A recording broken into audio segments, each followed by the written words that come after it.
కేవలం 7,999K up to 10 kgs వరకు బరువు తగ్గి అధిక బరువు నుంచి వచ్చే ప్రధాన సమస్యలను దూరం చేసుకోండి. సినిమా హీరోగా కోట్లాది అభిమానులు సంపాదించిన దళపతి విజయ్ ఇప్పుడు తమిళనాడు ముఖ్యమంత్రిగా కొత్త బాధ్యతలు చేపట్టారు. ఈ నేపథ్యంలో జననాయకన్ నిజంగానే ఆయన నటించే చివరి సినిమాగా నిలిచిపోతుందా, లేక అభిమానుల ఒత్తిడితో విజయ్ మళ్లీ వెండితెరపైకొచ్చే అవకాశం ఉందా? జననాయకన్ గత కొన్ని నెలలుగా సెన్సార్ సమస్యలు, వివాదాలు, లీక్స్ కారణంగా వాయిదా పడుతూ వచ్చింది.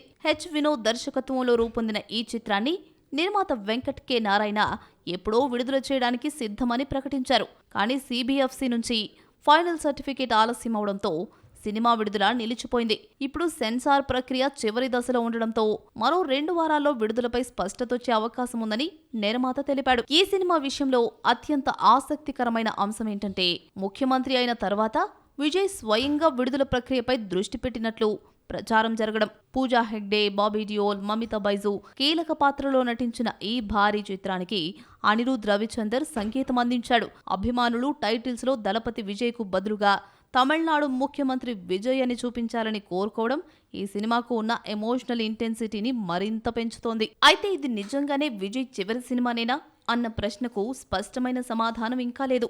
రాజకీయాల్లో పూర్తిగా బిజీ అయినప్పటికీ భవిష్యత్తులో అభిమానుల కోరిక మేరకు ప్రత్యేక ప్రాజెక్టులతో తిరిగి నటించే అవకాశాన్ని పూర్తిగా ఖండించలేమని సినీ వర్గాలు అభిప్రాయపడుతున్నాయి. మొత్తానికి జననాయకన్ కేవలం మరో సినిమా కాదు, స్టార్ హీరో నుంచి ముఖ్యమంత్రిగా మారిన విజయ్ జీవితంలో ఒక చారిత్రాత్మక మైలురాయి. ఇది ఆయన సినీ ప్రయాణానికి ముగింప, లేక కొత్త రాజకీయ అధ్యాయానికి సంకేతమా అన్నది ఈ సినిమా విడుదల తర్వాతే క్లారిటీ రానుంది.